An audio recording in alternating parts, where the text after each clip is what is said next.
He hadn't spoken to a soul in 9 years. Not because he couldn't, but because there was no one left worth talking to. People used to call him Amos Crane, tall, quiet, steady with his hands, and even steadier with his heart. He once had a wife, a son, a small herd, and the kind of home that smelled like fresh bread and wood smoke. Now, his cabin sat crooked on a hill that no one rode past anymore. His voice had gone unused so long. It felt rusted shut, like a door nailed closed from the inside. The hills had taken everything: fire, sickness, bad men. And Amos just stayed, letting the wind talk for him. That morning, just before sunrise, he was chopping wood like always. The air was thin and cold, the way it got up high in the pines, and the ground still held the sharp edge of last night's frost. He stacked the split logs against the wall with slow, careful movements, each motion like a habit born of survival, not purpose. The rooster had long since stopped crowing, but his body remembered what time it was anyway. Then he heard it, a sound that didn't belong to the woods. It wasn't loud, more like the soft crack of something falling. He paused, axe held halfway to the stump, and listened. Leaf shifted, a grunt, maybe. His eyes scanned the ridge above the creek where the trail curved toward his place. What little trail was left, anyway? He saw something there, slumped near the rocks. At first he thought it was an animal. A deer maybe, injured. But when he stepped closer, careful not to make too much noise, he saw her dress. It was a woman. She was lying on her side, half curled, her face pressed into the dirt. Her clothes were torn, her arms scraped up, blood dried across one hand and wrist like she tried to fight something off. One of her boots was missing. Her hair, dark and long, hung loose and matted with dust and pine needles. Amos stood still, breath caught in his chest. The last time he'd touched another person was the day he buried his son. And here was this woman, small and broken and clearly not from around here, dropped at the edge of his world like a ghost out of nowhere. He crouched slowly beside her and touched her shoulder. Her body flinched, stiff with fear, but her eyes didn't open. She was breathing, though, shallow, shaky. He hesitated. He hadn't had to care for anyone in years, and every bit of him wanted to walk back to his cabin, let the woods swallow her whole. But he didn't. Amos slid his arms under her carefully and lifted. She barely weighed anything, just bones and bruises and old panic. Her head lolled against his chest. He felt her breath, short and warm, on his neck. Inside, he set her down on his old bed, the one his wife used to make up neat every morning. Now the quilt was worn thin, patched over the years with pieces of his old shirts.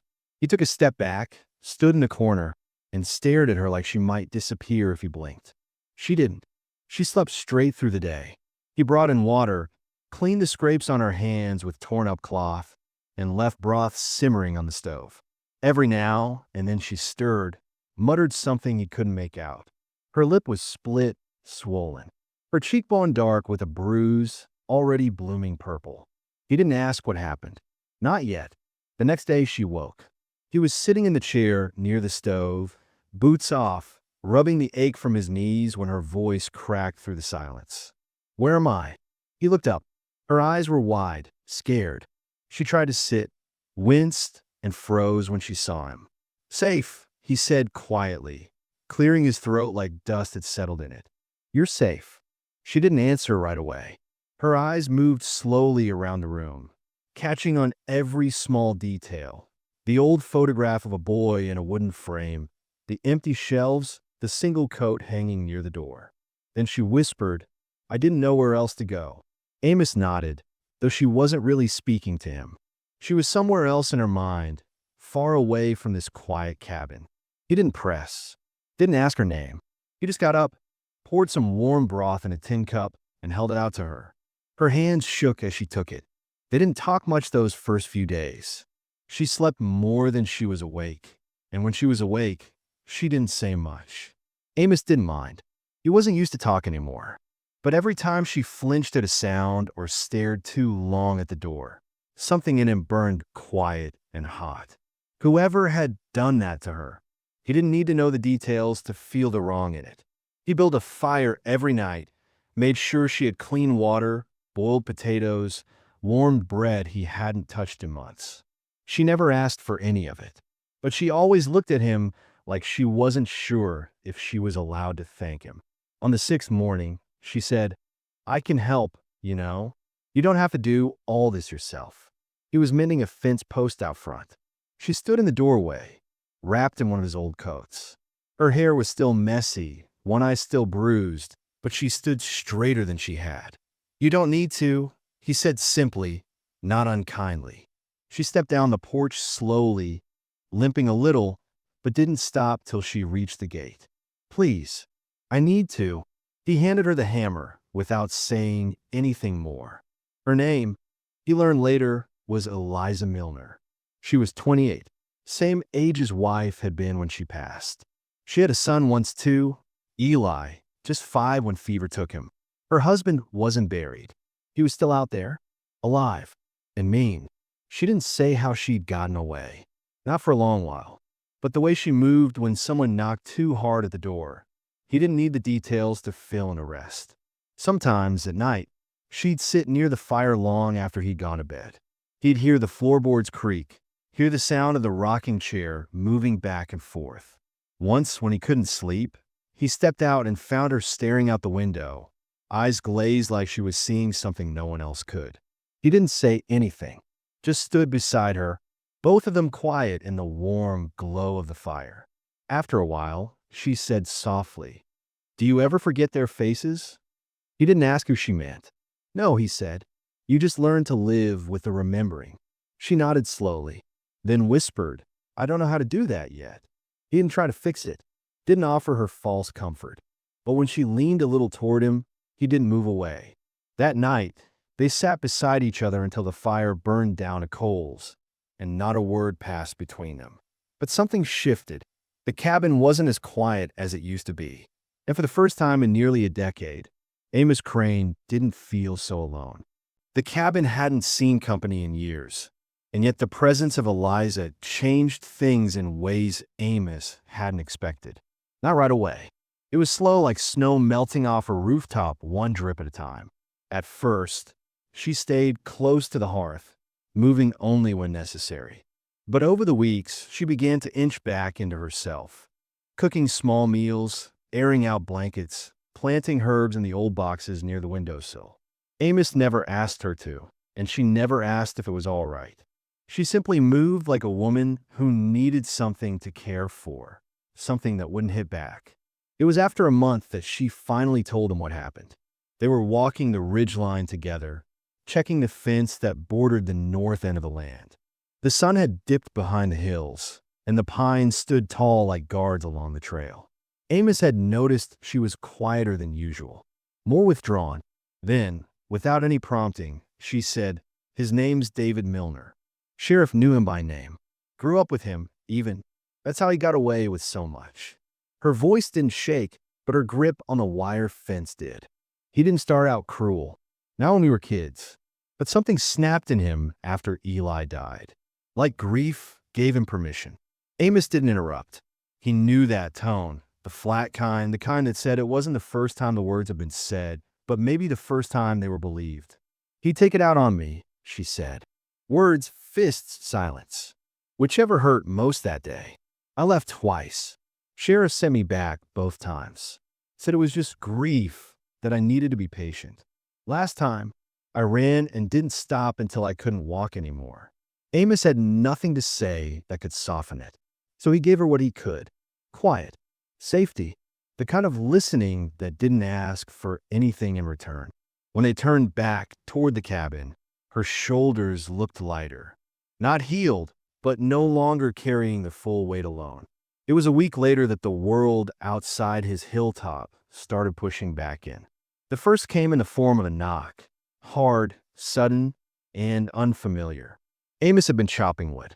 Eliza had just stepped outside with a pot of coffee when the sound startled them both. Amos's axe stopped mid-swing. Eliza's face went pale. He dropped the axe, moved quickly to the porch, and opened the door with one hand, already near the rifle hanging by the entrance. The man standing there was tall, lanky, and sunburned. His horse stood a ways off, chewing grass near the fence. The stranger tipped his hat. "You Amos Crane?" Amos didn't answer. He just narrowed his eyes, waiting. The man glanced past him toward Eliza, who hovered behind the door, half hidden. "Name's Ellis Crow. I'm from the post down in Knox Hollow. Heard about some movement up this way. Supplies being bought from Cooper's store under a woman's name nobody recognized." Eliza stiffened. Amos stepped forward, blocking her from view entirely. "She's not wanted," he said firmly. Ellis held up a hand. "Didn't say she was. Just said some folks V been asking. Man down in Cheyenne's been looking, offering money." Eliza stepped out, voice sharp. "He's lying." Ellis looked at her. "Ain't my business, miss. Just thought someone should know." Amos didn't invite him in. He watched until Ellis rode off, kicking up dust behind him. Once he was gone, Eliza leaned against the doorframe, face pale. "He knows I'm alive." Amos nodded once. "Then we'll make sure he don't forget you're not alone." After that, he reinforced the windows, moved the rifle from the wall to beneath his bed, started setting traps deeper into the woods, ones no animal would trigger. Days passed slower, heavier. Eliza slept less, woke at every crack in the night.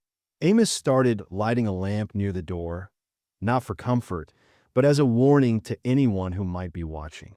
He didn't ask her to stay, but she did. Maybe because there was no safer place. Or maybe because, despite everything, she trusted him. Around this time, a new face appeared. An old man named Thomas Finch, owner of the last cattle run down near Clover Gap. He came by leading a broken-wheeled cart, cussing under his breath until he caught sight of Amos. "I'll be damned. I thought you were dead." Amos gave a slow nod. "Might as well have been." Finch grinned through his gray beard. "Heard rumors some woman was keeping house up here. Figured you'd found yourself a ghost or gone clean mad." Amos didn't correct him. Eliza watched from the porch, arms folded tight. Finch glanced at her, then back at Amos. "You gonna introduce me?" Amos hesitated, then said, "Eliza." Finch tipped his hat. "Ma'am." She nodded, polite but unreadable. Amos helped him fix the wheel. They didn't speak much, but as the sun dropped behind the trees, Finch leaned close and muttered, "Just so you know, David Milner's brother still runs with those oil field boys east of town. Meaner than rattlesnakes and twice as dumb. They hear she's here, they'll come." Amos looked up at the fading sky. "Let them." Eliza overheard. Later that night, she asked, "Why'd you say that?" He didn't look at her, just stirred the fire and said, "Because I got nothing left to lose that ain't already tied to you." That silenced her. For a long time, as summer wore on, tension built like pressure in a storm cloud. They heard things, gunfire in the distance, movement on trails no one used, stories from the few who still passed through. Someone had seen a man with a scar across his jaw asking around about a woman with dark hair and a limp. Someone else said a bounty was on her, but the reasons kept changing. Missing property, stolen goods, a runaway wife. Lies traveled faster than the truth ever could. Still, Eliza worked the garden. Amos fixed the barn roof. They spoke more now, shared pieces of the past between long silences. She told him about Eli, how he'd loved drawing horses but couldn't ride one without crying. He told her about his son, Henry, how the boy used to fall asleep with his boots on and dreamed of being a preacher. Some days Eliza smiled. Not often, but when she did, it was like a crack of sunlight through a door long shut. Amos caught himself watching her when she didn't notice, wondering if this was what forgiveness looked like.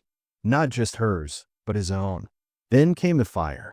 One night, not long before the first cool winds of fall, they saw smoke curling through the trees to the south.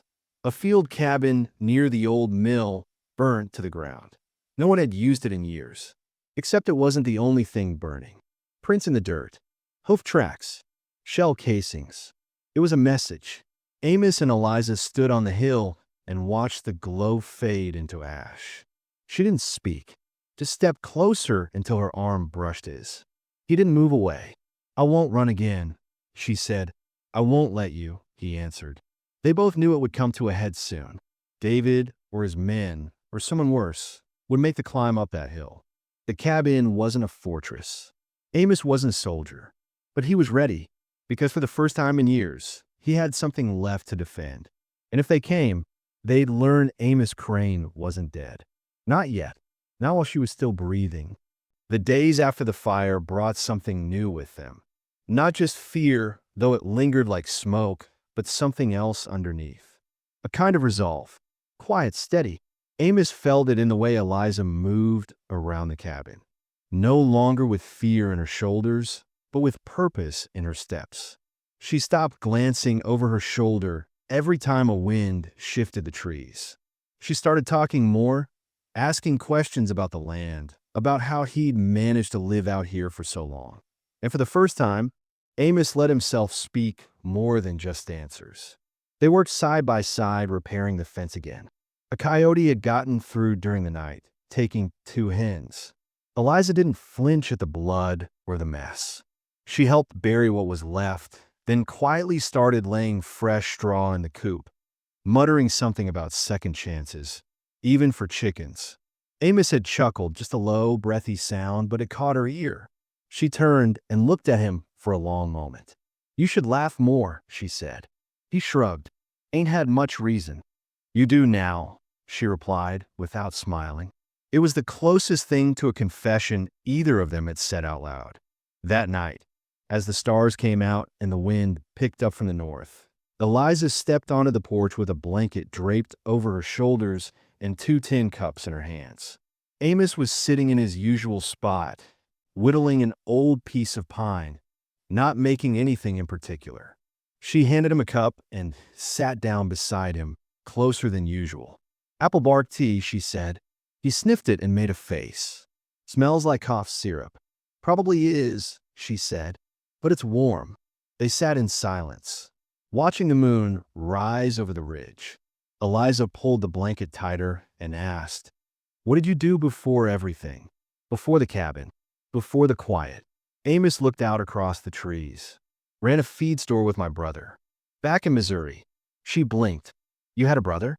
"Had 2, he said. One died young. Other one," he paused, "fell in with a bad crowd. Haven't seen him since the war." Eliza nodded, slow and thoughtful. "You ever miss it?" "The world." Amos shook his head. "World never missed me." Eliza leaned back against the railing. "It's starting to miss me less, too." He turned to her. "You still got a chance. You're still young." Her voice was quiet. Young don't mean safe. They didn't talk after that, but when she stood up to go back inside, she hesitated by the door, turned, and looked at him like she wanted to say something more.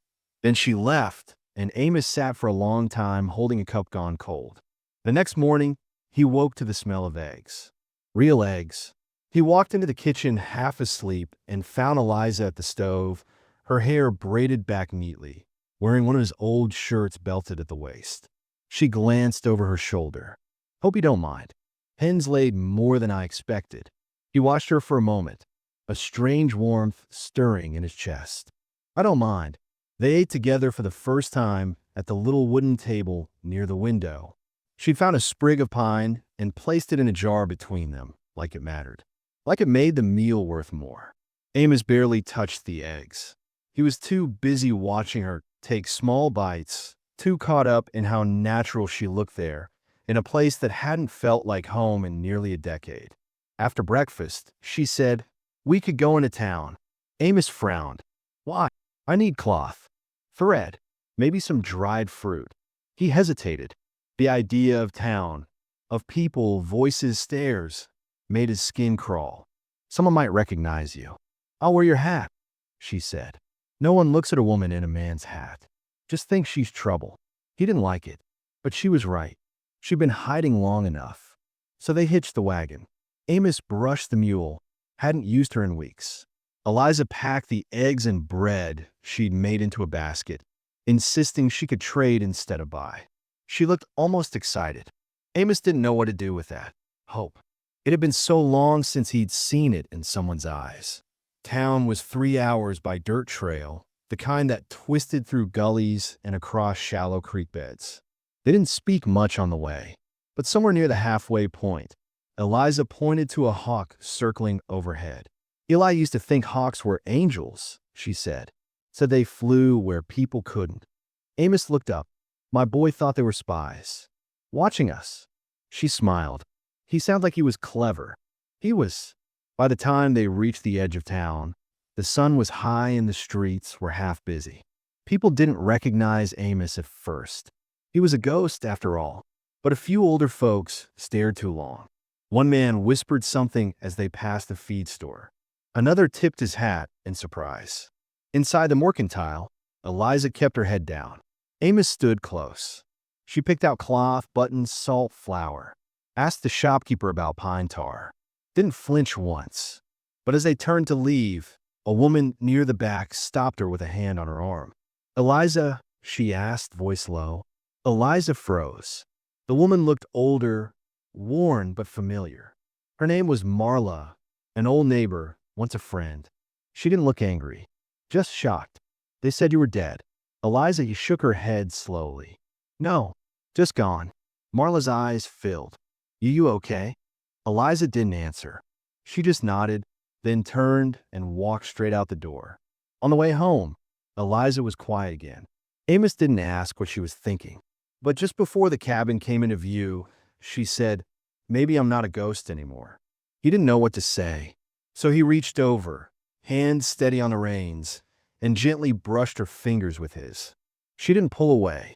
That night, he built a fire outside, not for heat, but for comfort. Eliza sat beside him, brushing out her hair, slow and methodical. The flames flickered across her face, casting soft shadows. She looked over and said, do you ever think people like us get to be happy again? Amos thought about it, then said, I think maybe we were always meant to be. We just got lost getting there. She nodded, then smiled. It was faint but real. The first one he'd seen from her that didn't carry weight behind it. The days that followed fell into a rhythm that felt new and old all at once. Eliza tended the small garden behind the cabin. Amos took to carving again. Real things now, not just splinters.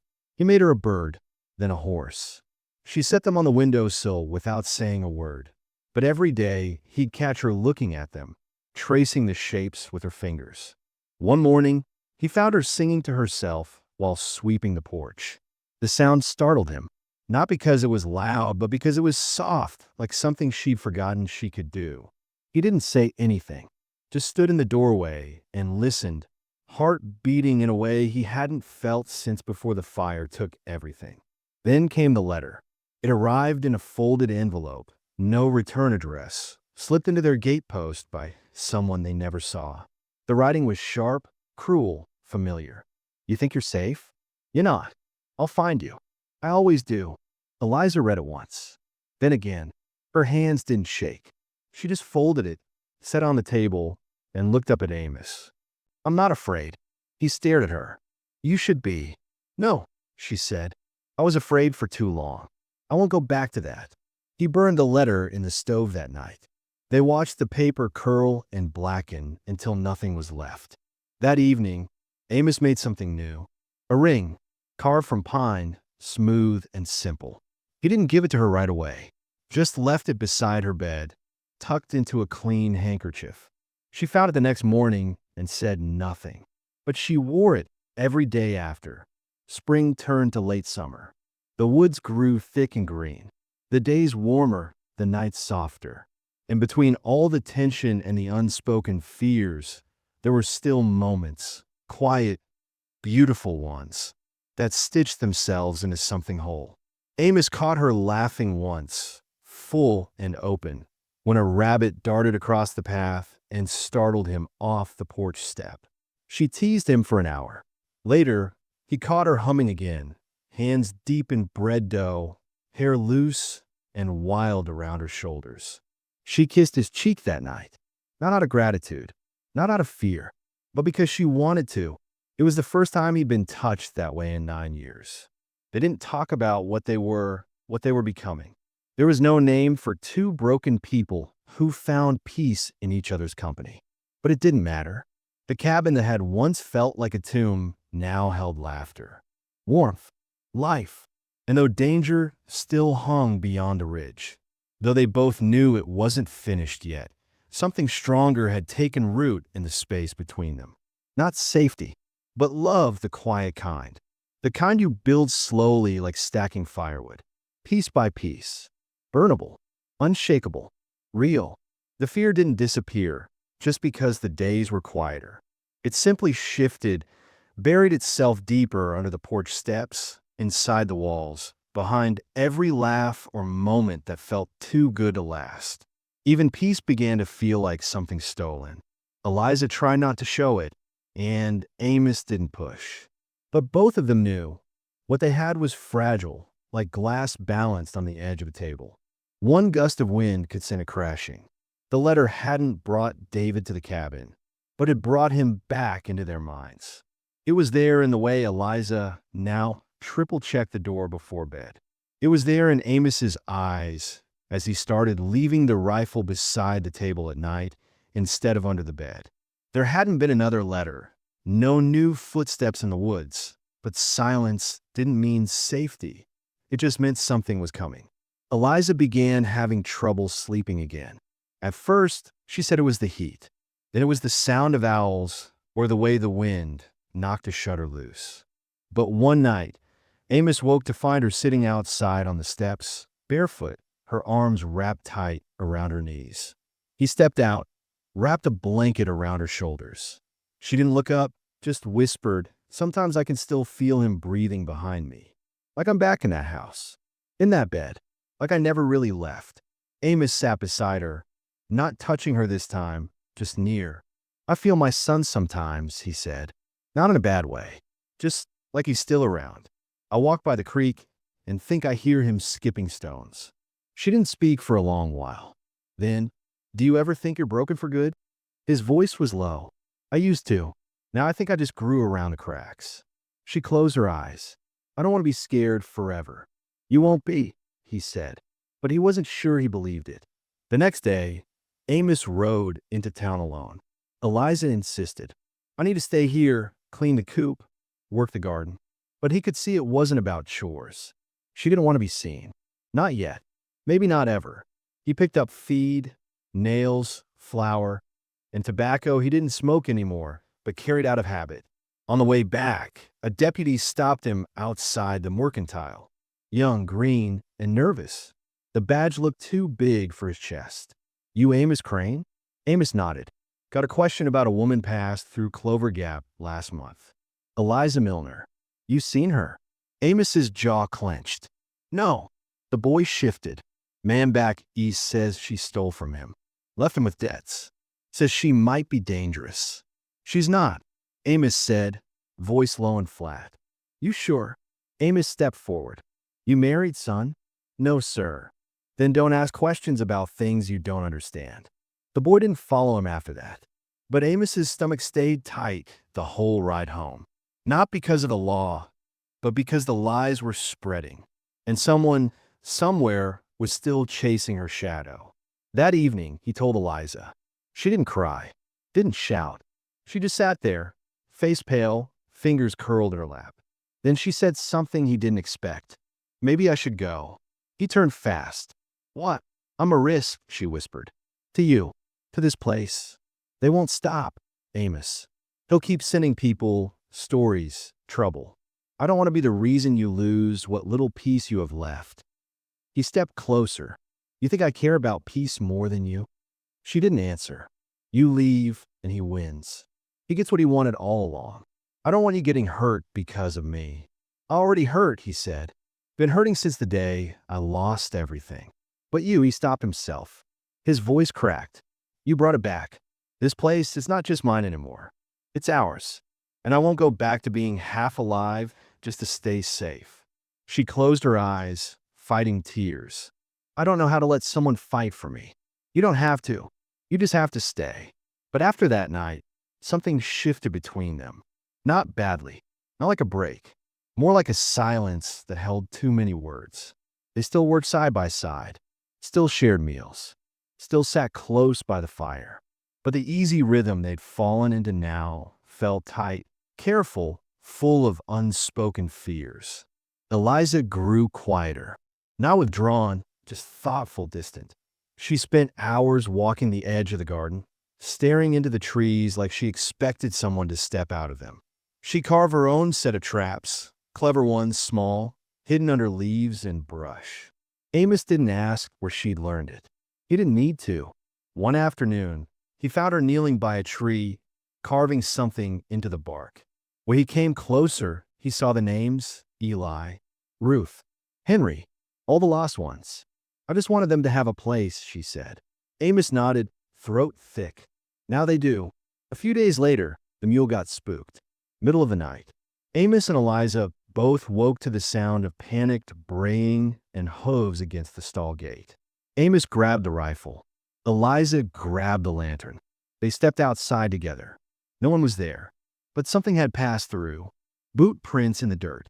Fresh. A piece of torn cloth snagged on the fence post. Eliza picked it up, held it to her chest like it was a warning. "We're running out of time," she said. They spent the next day reinforcing the cabin. More wood over the windows. Traps placed deeper down the hill. Eliza even asked to learn how to shoot. Amos showed her carefully, slowly, watching the way her hands trembled before they steadied. She wasn't bad. Her aim was true, even if her confidence wasn't. Afterward, they sat together under the tree she'd carved the names into. The wind rustled the leaves above them. "I used to think if I ran far enough, I could outrun what happened to me," she said. "But I didn't. I just carried it with me." Amos looked over at her. "You're not running anymore." "No," she said. "Now I'm waiting. Waiting for him to come. You're not alone." "I know." She looked at him then, eyes full of everything she couldn't say. "That's what scares me." He didn't understand at first. But later, as he lay awake listening to her breathing beside him, he realized what she meant. When you're alone, nothing can be taken. No new losses. No one to hurt but yourself. But when someone else matters, when they matter so deeply that your life feels tied to theirs, it becomes terrifying. Love wasn't just hope. It was a threat, because now they had something to lose. Days passed. No sign of David. No more letters. But the quiet wasn't peaceful anymore. It was waiting, heavy, stretched tight across the valley like a wire about to snap. Then, one morning, Amos woke to find Eliza gone. Her side of the bed cold. Her boots missing. Her coat gone from the peg. Panic shot through him like a blade. He searched the cabin, the barn, the garden. Nothing. He followed tracks down the slope. She was careful, but not enough. She wanted him to find her, wanted him to follow. And he did, heart thudding in his chest like a war drum. He found her near the old mill creek, sitting on a log with a rifle across her lap. "I couldn't sleep," she said softly. "You could have told me. I didn't want you to talk me out of it." "Out of what?" She looked up at him. "Of being ready." He sat beside her. "You think I'm not scared too? I know you are. That's what makes you brave." He took a deep breath. "I thought I'd lost you again." She reached over and touched his hand. "You won't. Not unless you send me away." He closed his eyes, relief washing over him in waves. "I'm just so tired of being afraid," she whispered. "We both are." She leaned her head against his shoulder. And for the first time since the letter, since the prince, since the world had reminded them it wasn't done with either of them, they sat in peace. But even then, they knew the storm hadn't passed. It was just circling closer. The sun rose on a day that felt different, though neither Amos nor Eliza could have said why. The air was still, too still for summer, as if the trees themselves were holding their breath. Eliza stood at the window while Amos boiled coffee, her arms crossed tight over her chest. She hadn't slept. He had, but lightly, his ears tuned to every creak of the floorboards, every animal call outside. Neither of them said much over breakfast. The silence was not from distance, but from knowing. Something was coming. They spent the morning together, tending to small tasks. Amos chopped what he didn't need. Eliza sifted through old jars, labeling spices like someone might care. She hummed under her breath, but the sound was tense, off-key. When Amos looked at her too long, she smiled without feeling. By late afternoon, a crow landed on the fence post and cawed twice, loud and jarring. Amos looked up from the porch. Eliza was still in the garden, crouched low beside the carrots. He walked to her without saying a word. "Time to come inside," he said. She stood slowly, brushing dirt off her knees. She didn't ask why. Inside, they closed the shutters. Amos double-checked the rifle. Eliza lit the lamps and blew out the ones they didn't need. They moved together like dancers who had rehearsed the steps 1,000 times. Each movement born from muscle memory, not panic. The knock came at sundown. Slow, steady, not rushed, not afraid. Amos stood near the door, Eliza just behind him. Her hand grazed his back once, a silent anchor. Then the voice followed. "Eliza." It wasn't loud, but it didn't have to be. They both heard it clear. "I know you're in there." Amos reached for the handle. Eliza gripped his wrist hard. "I need to do this," she whispered. His jaw tensed. "Not alone." She shook her head. "With you, but it has to be mine." He nodded, and together, they opened the door. David Milner stood in the dying light, clean-shaven, sharp-eyed, dressed like a man trying to pass for something respectable. But the cruelty wasn't in his clothes. It was in his mouth, in the way his lip curled when he saw her. "Been looking for you," he said. Eliza didn't flinch. "I know." He smiled, as if proud of her bravery. "Took you long enough to crawl back." "I didn't crawl. I survived." Amos stepped forward, and David's eyes narrowed. "This him?" he asked. "The hermit?" "Figures. You always like strays." "Leave," Amos said quietly. David ignored him, his eyes locked on Eliza. "You think this is over? You think hiding behind this old man makes you clean?" "I think leaving you made me free." He took a step closer. Amos raised the rifle. "One more step," he warned. David stopped. "You gonna shoot me in front of her? That the man you are?" "If it keeps her safe," Amos said, "I'll be any man I need to be." But Eliza moved forward then, past Amos, right up to the edge of the porch where David stood. "You came here for what?" she asked. "To drag me back? To finish what you started? Or to prove to yourself that I still belong to you? You're my wife." "No," she said. "I was your victim. I was your excuse. You buried our son with fists instead of tears, and you never once asked yourself why I ran." His expression changed then, just slightly. A flicker of something in his eyes, grief or guilt, or the memory of a loss he'd never let himself feel. "You don't get to play the widow," he said coldly. "You left me. You left me long before I ever walked out that door," she said. Behind her, Amos didn't move. His hand stayed steady on the rifle. He knew this moment wasn't his. It belonged to her.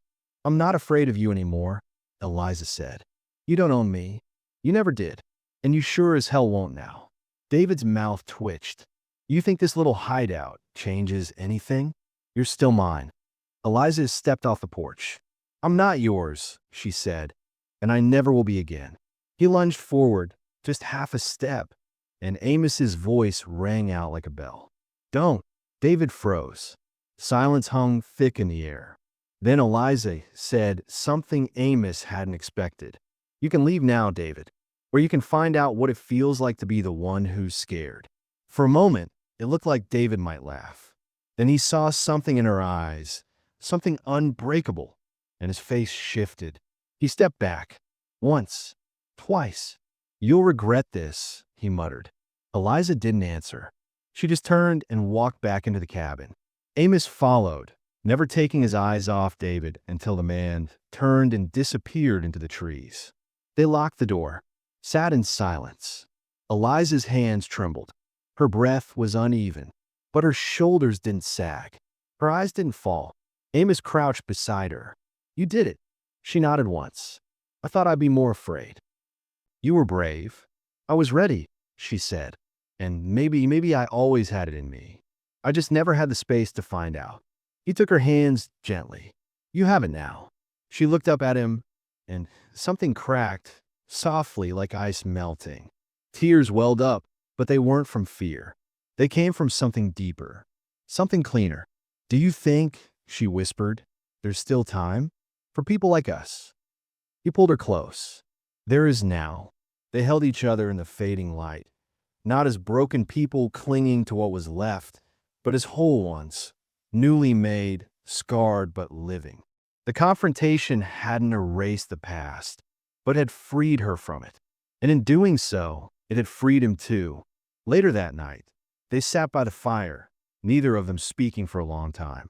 Amos finally reached for the small wooden ring she still wore and said, "I carved it from the first tree you planted." She looked down at it. "I never knew that. I figured maybe something could grow here," he said. "And now, I know it can." She smiled, and it reached all the way to her eyes. The fire crackled. Outside, the wind shifted.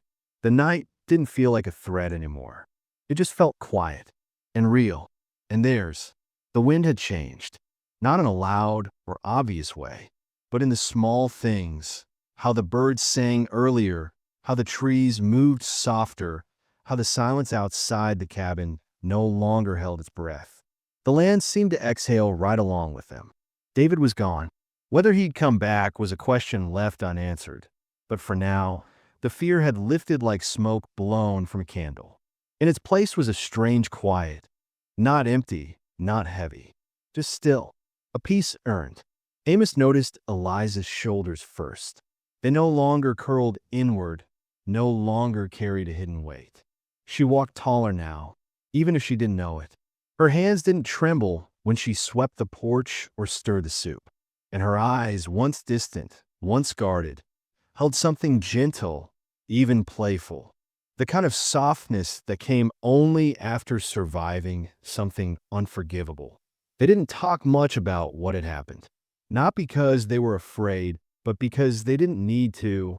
That door had been closed, locked, left behind on the path that led them to each other. Now, the days stretched ahead without threat, without shadows. It was the kind of quiet that asked, "What now?" It started with a small change. Eliza moved her things into Amos's room. There wasn't much talk about it. No ceremony. Just one night. She folded her shawl and set it on the dresser beside his. Her hairbrush beside his razor. And when he climbed into bed that night, she was already there, reading a book she hadn't touched in months. He paused at the edge of the bed, uncertain, until she looked up and said, "You taking your time for my sake, or yours?" He smiled. "Both." She reached for his hand, fingers lacing through his. "Come here, Amos." He lay beside her, slow and careful like everything they'd built. Their foreheads touched. Their breaths fell into rhythm. She brushed her thumb across his cheek, and for the first time in years, Amos allowed himself to believe he wasn't alone anymore. Not just in body, but in spirit. They didn't speak, but they didn't need to. That night, they made love in the quiet way only people who had lost everything could.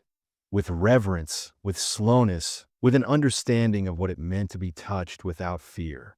There was no rush, no hunger, only presence.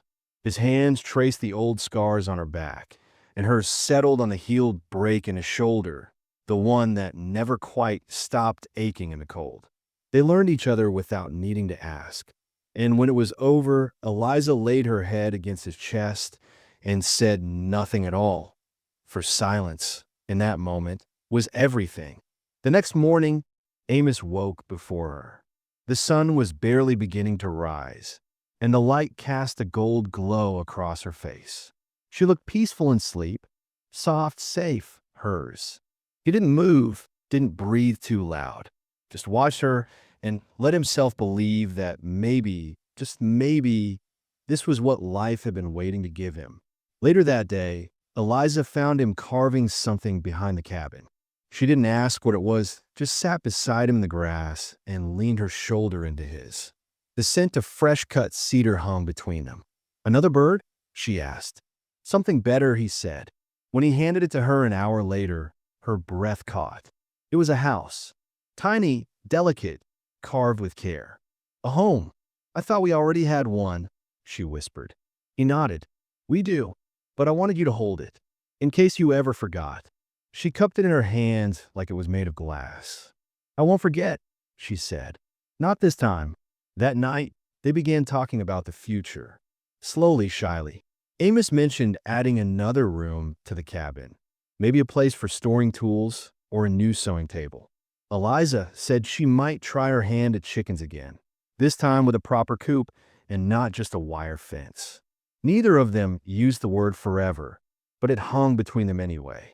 One day, as summer began to slip into early fall, Eliza said, "I think I'd like to marry you." Amos looked at her like she'd said something too beautiful to believe. "You would?" She nodded. "Not for the name. Not to erase the past. Just because I want to. I want the world to know who I chose." He took her hand. "You already gave me everything I ever needed. But I want to give you more," she said. So they stood by the creek one morning, just the two of them. No preacher, no ring beyond the one he'd carved long ago. And they made promises that didn't need God to hear them. Just each other. Promises not to be perfect, but to be present. Not to heal all wounds, but to hold them together.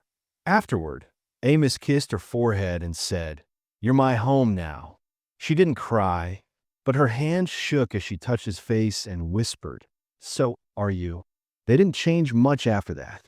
They still rose early, still chopped wood and canned peaches and checked the traps down by the river.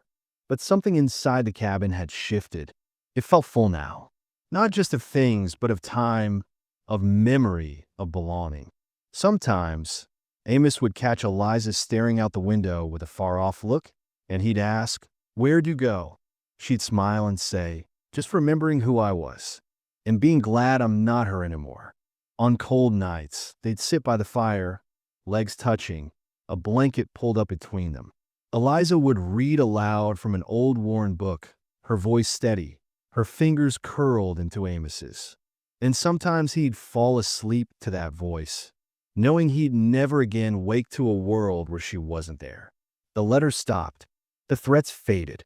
Even the shadows seemed to respect their peace. But they didn't forget. Neither of them pretended the past hadn't happened. Instead, they let it rest, buried beneath the roots of a new life. One evening, as the leaves turned gold and the sky took on that dusty purple hue of coming winter, Eliza placed her hand on her belly and smiled softly. Amos noticed the motion and raised a brow. "You all right?" She nodded slowly, then looked him straight in the eye. "I think we might not be alone in here anymore." For a long moment, he didn't speak. Then, quietly, he reached for her hand and held it to his lips. "Then let's make sure they're born into a world better than the one we came from." She leaned into him. "With you, I already have." The seasons turned. Snow came. The cabin filled with warmth, with the scent of stews and pine, and the sound of laughter that didn't fear echoes anymore. Love didn't save them. They saved each other. And in the end, that was enough.